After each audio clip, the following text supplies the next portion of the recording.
Direitos e deveres individuais e coletivos.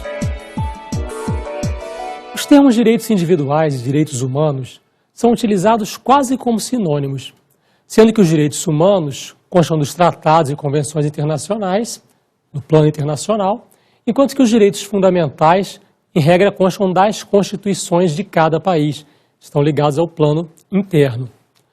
A nossa Constituição Federal de 1988, ela classifica os direitos fundamentais, quando da sua sistematização, dividindo eles em 5 capítulos: direitos individuais e coletivos, direitos sociais, direitos da nacionalidade, direitos políticos e direitos relacionados à criação e manutenção dos partidos políticos.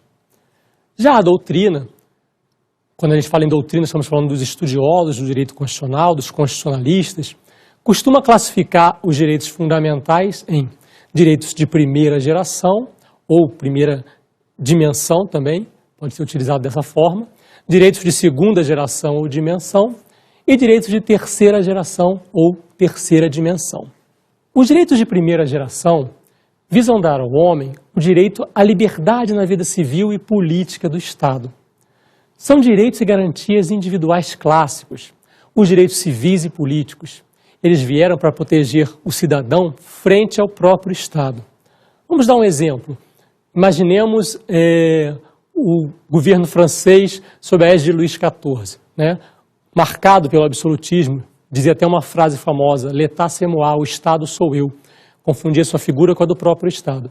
Será que naquele governo os direitos, por exemplo, de propriedade dos cidadãos, os direitos de liberdade dos cidadãos eram respeitados? Certamente que não. Conforme os cidadãos foram conseguindo alguma influência junto aos governos, eles viram que precisavam se defender primeiro do próprio Estado. Vieram aí então os direitos de primeira geração. São direitos civis, direitos políticos, as liberdades cívicas. Com o passar do tempo, viu-se que isso não era suficiente. Havia necessidade não só de que o Estado não interferisse, não agisse, mas de que o Estado passasse a atuar. Vieram então os direitos de segunda geração, que englobam direitos sociais, econômicos e culturais. Eles foram reconhecidos no início do século, especialmente com o surgimento dos direitos sociais, muito ligados à área do direito do trabalho, previdência social, amparo à doença, etc. Os direitos de terceira geração relacionam-se aos princípios da fraternidade, visando a proteger a coletividade, a todo o gênero humano, de modo indeterminado, não especificamente os interesses de um indivíduo, mas interesses da coletividade. Ele se preocupa com as gerações humanas presentes e futuras. Ele é um direito de proteção à integridade dos bens de uso comum do povo. Como exemplos de direitos fundamentais de terceira geração, podemos citar o direito a um meio ambiente ecologicamente equilibrado, ao patrimônio comum da humanidade, à comunicação, à paz, ao progresso, etc. Cabe considerar, deixar registrado, que os direitos são cumulativos, ou seja, um não sucedeu o outro. Atualmente, são assegurados direitos de primeira, segunda e terceira geração. E já se fala em quarta e quinta gerações de direito, questões ligadas à biotecnologia, à internet e assim por diante. Mas o que a doutrina considera mesmo são essas 3 gerações de direito. Passemos a analisar então agora a Constituição, o título 2, que trata do tema dos direitos e garantias fundamentais. Inicia seu capítulo 1 dos direitos e deveres individuais e coletivos. O artigo 5º da Constituição, ele tem 78 incisos e 4 parágrafos. Realmente são muitos incisos, mas o artigo 5º da Constituição, ele cai em todas as provas de direito constitucional, seja de agente administrativo até a prova de magistrado. E, infelizmente, a gente não tem como saber qual inciso do artigo 5º vai cair. Por isso, nós vamos analisar todos os artigos e parágrafos do artigo 5º da Constituição e comentá-los naquilo que a gente considerar mais importante. Comecemos pela leitura do caput. O artigo 5º da Constituição diz: todos são iguais perante a lei, sem distinção de qualquer natureza, garantindo-se aos brasileiros e aos estrangeiros residentes no país a inviolabilidade do direito à vida, à liberdade, à igualdade, à segurança e à propriedade nos termos seguintes. O artigo 5º da Constituição, ele concentra diversos direitos de primeira geração, direitos fundamentais de primeira geração. Observem que o caput do artigo 5º da Constituição, ele fala que são titulares de direitos e garantias os brasileiros e estrangeiros residentes no país. Será que isso indica que os estrangeiros não residentes não têm seus direitos assegurados, seus direitos amparados pelo artigo 5º da Constituição?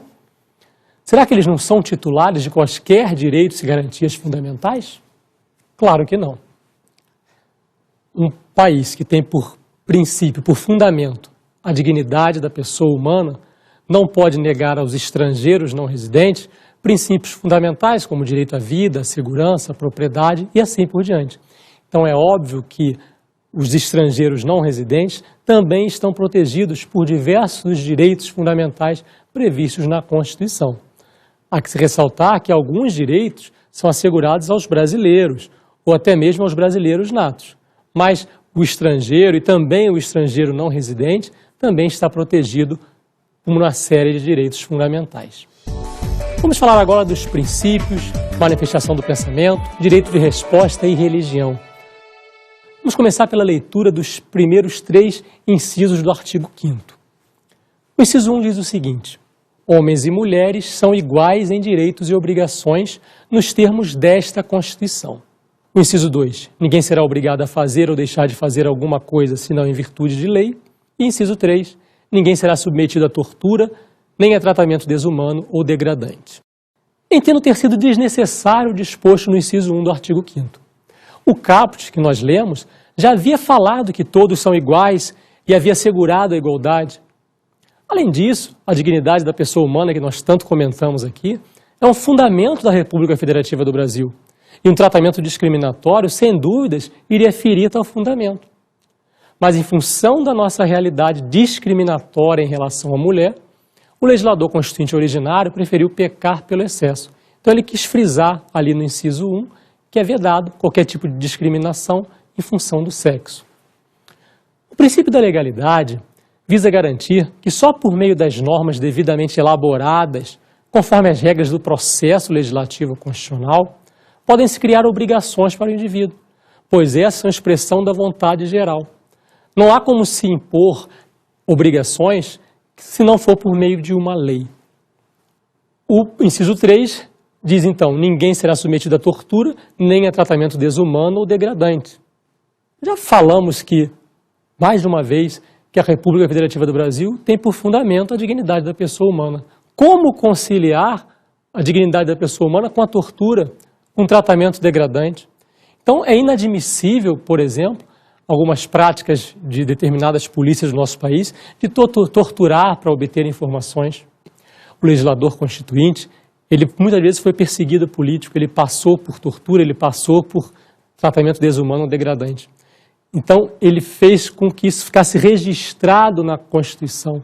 Mais uma vez, entendo eu que nem precisava frisar dessa forma. Em outra parte da Constituição, que nós vamos comentar mais à frente, a gente vai ver que se considera crime inafiançável e insuscetível de graça ou anistia a prática de tortura. Então, esse repúdio à tortura ele é resultado desse processo histórico brasileiro, quando os governos ditatoriais se utilizavam dessa prática para desarticular os opositores do regime, para a perseguição política e assim por diante. A Lei 9.455 de 97, ela define os crimes de tortura. Manifestação do pensamento. O inciso 4 do artigo 5º da Constituição diz: é livre a manifestação do pensamento, sendo vedado o anonimato. Observamos que o legislador constituinte achou importante assegurar a liberdade de manifestação de pensamento, até mesmo em função de ter vivenciado um período severo de censura. Mas cabe destacar aqui que não há direitos absolutos. Também a liberdade de manifestação de pensamento pode ensejar abusos que são passíveis de responsabilização, tanto na esfera civil como na esfera penal, sempre que forem ofendidos outros direitos fundamentais, como, por exemplo, a honra, a vida privada, a intimidade das pessoas. Então, para que haja um equilíbrio entre os direitos, é vedado o anonimato. Essa vedação ao anonimato, ela garante ao lesado o direito de defesa numa dupla perspectiva. Uma perspectiva preventiva, porque impõe ao autor daquela manifestação de pensamento o dever de adotar uma postura responsável. E também uma perspectiva repressiva, pois ela possibilita ao ofendido o direito de resposta proporcional ao agravo, além de indenizações por danos materiais, morais, à imagem, direito de resposta. O inciso 5º do artigo 5º da Constituição diz: é assegurado o direito de resposta proporcional ao agravo, além da indenização por dano material, moral ou à imagem. O direito de resposta, ele assegura ao ofendido o direito ao contraditório, pelo qual ele pode esclarecer o pensamento mal entendido ou as distorções da informação. O direito de resposta, ele deve ser sempre proporcional ao agravo, e haverá sempre que houver danos materiais, morais ou à imagem, o que pode acontecer cumulativamente ao direito de resposta. É muito comum nós observarmos isso em época de campanha eleitoral, quando um candidato se utiliza do tempo do outro para assegurar o direito de resposta, para rebater aquilo que aquele primeiro candidato havia dito dele. E esse direito de resposta deve ser proporcional ao agravo. Então, o mesmo tempo em que ele foi acusado, ele vai ter para se defender. Ou numa matéria de jornal, por exemplo, se vem uma matéria de primeira página trazendo uma informação, o ofendido vai ter o direito de responder daquela mesma maneira, não numa notinha lá no final do jornal. Religião. O inciso 6 do artigo 5º diz o seguinte: é inviolável a liberdade de consciência e de crença, sendo assegurado o livre exercício dos cultos religiosos e garantida, na forma da lei, a proteção aos locais de culto e às suas liturgias. Observamos que assegura-se a inviolabilidade da liberdade de consciência e de crença. Assegura-se ainda o livre exercício dos cultos religiosos. Agora, prestem atenção, é garantida na forma da lei a proteção aos locais de culto e suas liturgias. Ou seja, o legislador constituinte originário deu um comando ao legislador ordinário para que elaborasse uma lei assegurando a proteção aos locais de culto e suas liturgias. Essa lei não foi elaborada até hoje, mas já deveria ter sido feito. Cabe considerar também que desde o advento da República, desde a primeira Constituição republicana, que há uma separação entre o Estado e a Igreja. O Brasil, ele é um país laico, leigo ou não confessional, de forma que ele não adota qualquer religião oficial e nem pode favorecer ou prejudicar qualquer religião que exista. O próximo inciso da Constituição, o inciso 7, diz o seguinte: é assegurada, nos termos da lei, a prestação de assistência religiosa nas entidades civis e militares de internação coletiva. O legislador constituinte, ele achou importante que fosse possível se prestar assistência religiosa nessas entidades de internação coletiva.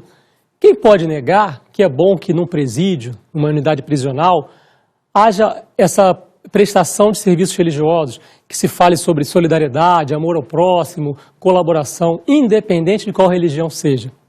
Da mesma forma, também dentro de unidade de internação militares, é importante que haja essa possibilidade das pessoas se reunirem para professarem a sua fé. Em relação às Forças Armadas, já existe a regulamentação do disposto nesse inciso. Em relação aos presídios também, as unidades prisionais, também já foi regulamentado. Quem regulamenta esse dispositivo no que diz respeito às unidades prisionais é a Lei de Execuções Penais, é a LEP. Em relação às Forças Armadas, é a Lei 6.923 de 81. Observem que ambas as leis são anteriores à Constituição, que é de 5 de outubro de 88, de forma que elas foram recepcionadas pela Constituição. Passemos ao próximo inciso, inciso 8. Diz o seguinte: ninguém será privado de direitos por motivo de crença religiosa ou de convicção filosófica ou política, salvo se as invocar para eximir-se de obrigação legal a todos imposta e recusar-se a cumprir prestação alternativa fixada em lei. Esse inciso, ele não se restringe ao serviço militar obrigatório, mas, sem dúvidas, esse é nosso melhor exemplo. De acordo com o artigo 143 da Constituição Federal, o serviço militar é obrigatório para os homens nos termos da lei. Entretanto, o parágrafo 1º do artigo dispõe o seguinte: parágrafo 1º.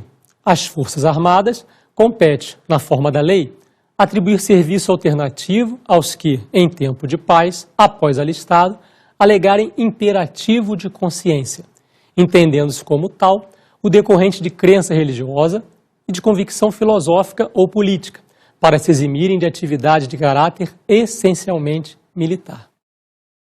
Observem que o direito à objeção de consciência ele foi garantido pela Constituição Federal de 88, desde que haja prestação de serviço alternativo.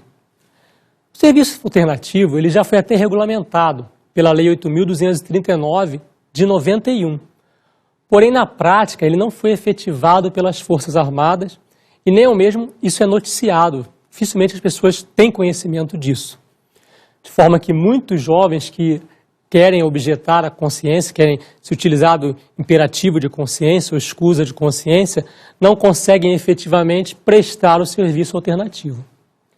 Mas para fins da nossa prova, o que importa é, se o jovem se negar a cumprir o serviço militar e também se negar a cumprir a prestação alternativa, aí sim ele poderá ser privado de direitos. Isso de acordo com o disposto no artigo 15, inciso 4 da Constituição Federal. O artigo 15, inciso 4 da Constituição Federal diz que é vedada a cassação de direitos políticos, cuja perda ou suspensão só se dará nos casos de, inciso 4, recusa de cumprir a obrigação a todos imposta ou prestação alternativa, nos termos do artigo 5º, inciso 8 da Constituição. Liberdades e inviolabilidades.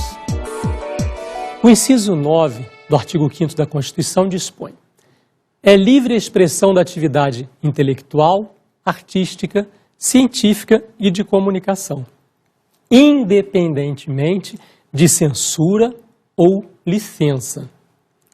A liberdade de expressão, a manifestação livre de opiniões, ideias, pensamentos, é um conceito básico nas democracias, que não admitem a existência de censura.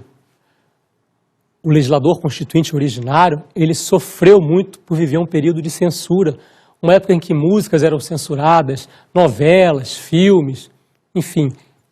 Ele quis deixar consignado, deixar registrado que isso não iria mais ocorrer. Entretanto, o respeito à dignidade pessoal e também o respeito aos valores da família, eles impõem um limite à liberdade de programação de rádios e televisão. Isso nós podemos observar pelo disposto no artigo 221 da Constituição Federal.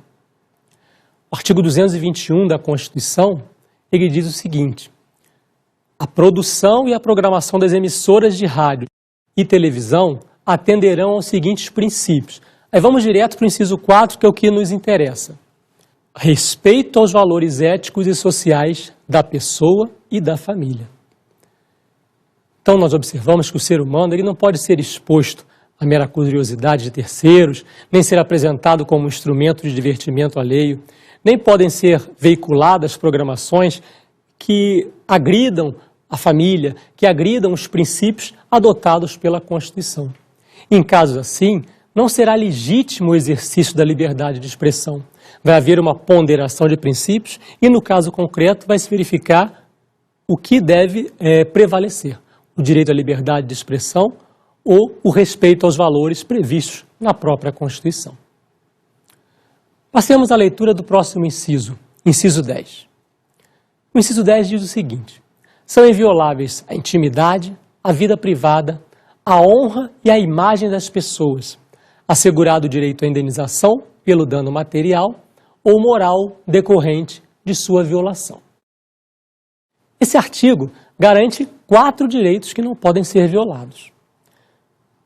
Quanto à questão da imagem, eu acho importante citar uma súmula do Superior Tribunal de Justiça, súmula 403. Independe de prova do prejuízo a indenização pela publicação não autorizada da imagem de pessoa com fins econômicos ou comerciais. Isso é muito comum em relação aos artistas, em relação aos atletas, se utilizarem da imagem daquela pessoa pública para aumentar as vendas de um jornal, de uma revista, de um periódico. Então, não há necessidade que a imagem daquela pessoa seja prejudicada. o simples fato dela ter sido veiculada com o objetivo comercial de vender mais exemplares já propicia uma indenização.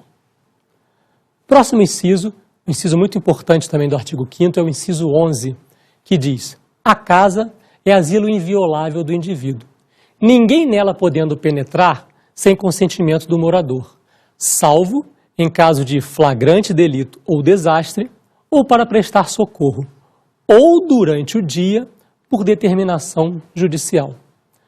Nós observamos aqui que a casa foi protegida pela Constituição Federal contra a invasão por parte de terceiros, ressalvadas algumas hipóteses.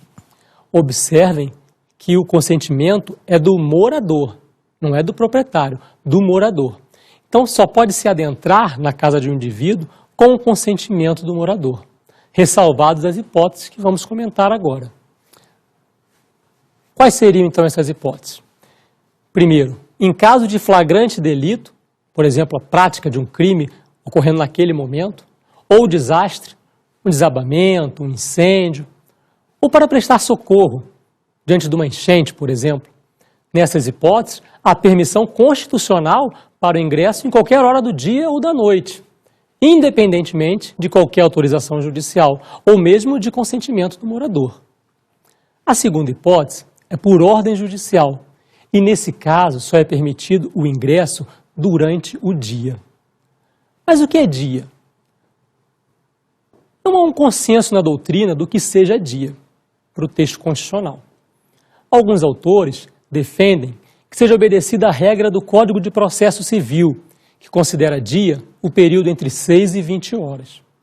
Outros autores, dentre eles Alexandre de Moraes, que é um autor muito prestigiado pelas bancas de provas, entendem que o importante é ainda estar claro, ou seja, haver claridade, sendo irrelevante a hora.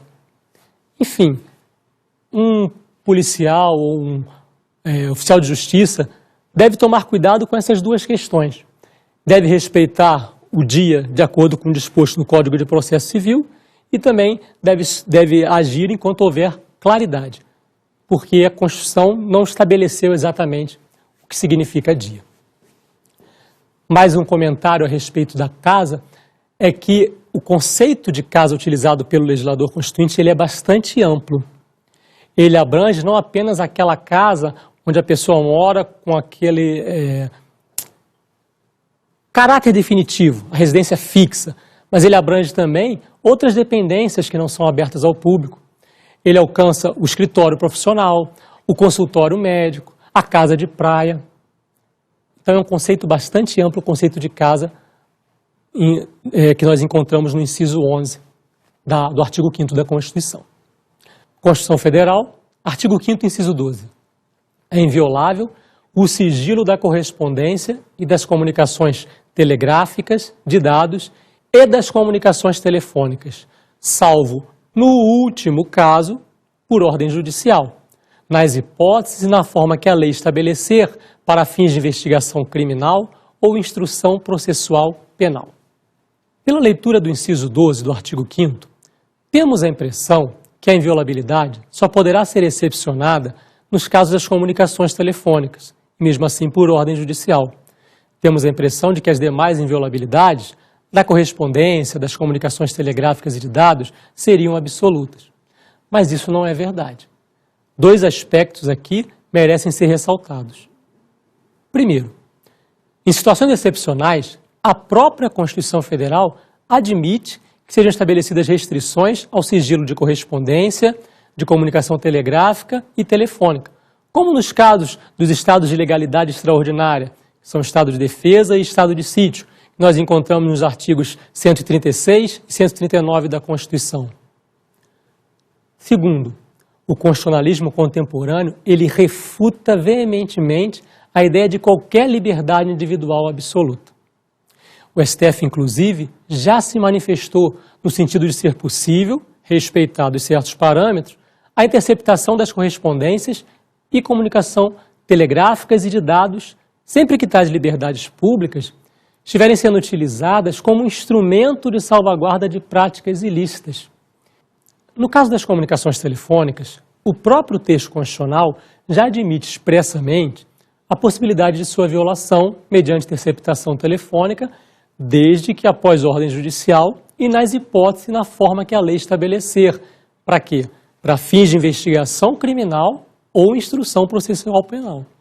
São, portanto, 3 requisitos necessários para a violação das comunicações telefônicas. Primeiro, ordem judicial. Segundo, somente para fins de investigação criminal ou instrução processual penal, ou seja, no âmbito de um processo administrativo ou de um processo civil, não estaria autorizada essa interceptação telefônica. E terceiro, somente nas hipóteses e na forma que a lei estabelecer. Já foi editada uma lei regulamentando essa questão. É a Lei 9.296, de 96. O STF considerou inconstitucionais todas as interceptações telefônicas, ainda que autorizadas pelos magistrados, antes da publicação e vigência da lei. Mandou que fossem retirados dos autos as provas obtidas com base nessas autorizações anteriores à lei, por considerá-las como provas ilícitas. A lei legitima a interceptação telefônica como prova, considerando também as comunicações de informática e telemática. Passemos à leitura do próximo inciso da Constituição. Inciso 13. É livre o exercício de qualquer trabalho, ofício ou profissão, atendidas as qualificações profissionais que a lei estabelecer. Observamos que a Constituição ela assegura a liberdade de exercício de qualquer trabalho, ofício ou profissão, desde que sejam atendidas as qualificações da lei. Ou seja, imaginemos o caso de um artesão. Para você ser artesão, não existe nenhuma lei regulamentando essa matéria. Ou, por exemplo, pintor de parede. De forma que você pode exercê-la de maneira livre. Já para que você exerça a medicina ou exerça a advocacia, existe uma lei disciplinando essa matéria. Para você que possa exercer a medicina, você vai ter que ter feito uma graduação, vai ter que ser feito residência, vai ter que estar inscrito no Conselho Regional de Medicina. Assim como para você advogar, você vai ter que ter feito uma graduação em Direito, vai ter que estar inscrito na OAB. Então, isso é uma norma de eficácia contida. Em princípio, você é livre para exercer qualquer ofício, qualquer profissão, mas a lei pode restringir, a lei pode limitar esse seu direito. Uma típica norma de eficácia contida. Passemos à leitura do próximo inciso. Inciso 14. É assegurado a todos o acesso à informação e resguardado o sigilo da fonte quando necessário ao exercício profissional. Vamos tentar nos situar no século XV, mundo ocidental, quando a monarquia absolutista e as instituições feudais imperavam. Naquela época havia uma concentração muito grande de poder nas mãos de um indivíduo ou de um pequeno grupo. Era difícil haver liberdade de informação. A igreja destruía documentos, livros ou informações que pudessem abalar os poderes absolutos. Vislumbremos agora o século XVI, quando surgem os primeiros periódicos, os primeiros jornais. Com o passar do tempo, observou-se então a importância da informação, a importância que ela tinha, a importância em diversas partes do mundo para a própria evolução da sociedade. Em 1945, a Organização das Nações Unidas destacou a importância da liberdade de intercâmbio de ideias e da necessidade de desenvolver meios de comunicação entre os povos. Diversos outros tratados internacionais, enfim, textos do direito internacional, seguiram a mesma linha. E o legislador constituinte, na verdade, ele trouxe para o texto constitucional o que nós já encontrávamos em abundância em textos de direito internacional, como, por exemplo, na Declaração Universal dos Direitos Humanos. Quanto à questão do sigilo da fonte, o legislador constituinte também assegurou, por exemplo, um jornalista ele não é obrigado a informar a sua fonte, seja para quem for, para o delegado, para o juiz, é resguardado o sigilo da fonte. Passemos então à resolução de algumas questões, para ver como nós fixamos essa matéria. Exercício 1. Os direitos fundamentais são garantidos aos brasileiros e aos estrangeiros residentes no país. Os demais estrangeiros não podem invocar direitos fundamentais no Brasil. E aí, certo ou errado? O que vocês acham? É errado, né? Nós comentamos isso na nossa aula. A República Federativa do Brasil tem por fundamento a dignidade da pessoa humana. Sendo esse um fundamento da nossa Constituição, não teria cabimento nós não garantirmos aos estrangeiros não residentes direitos fundamentais, como, por exemplo, o direito à vida, à propriedade e assim por diante. Então, a questão está errada. Exercício 2.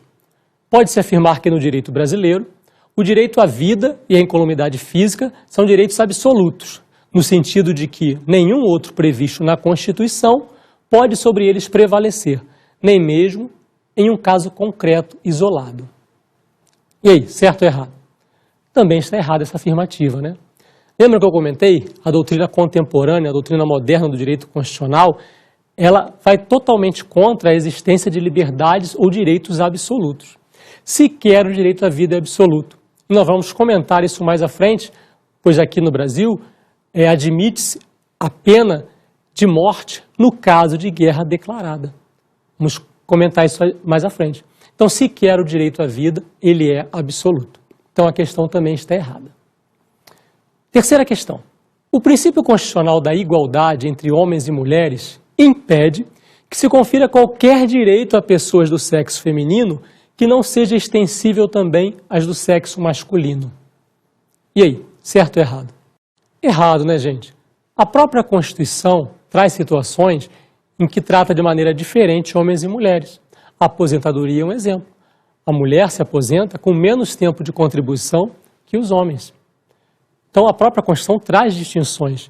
E mesmo fora da Constituição, vamos imaginar um edital para um concurso público para preenchimento das vagas de agente carcerário num presídio feminino. Teria sentido que homens exercessem aquela função? Provavelmente não. Não haveria razoabilidade. Então, há razoabilidade nessa distinção. Então, essa é a palavra-chave. Havendo razoabilidade, não necessariamente uma distinção será ilegítima, será inconstitucional, porque tratar com isonomia é tratar os iguais de maneira igual e os desiguais de maneira desigual na medida das suas desigualdades. Isso já foi dito por Rui Barbosa. Como dicas de estudo, eu indico planalto.gov.br e stf.jus.br. Bons estudos para vocês!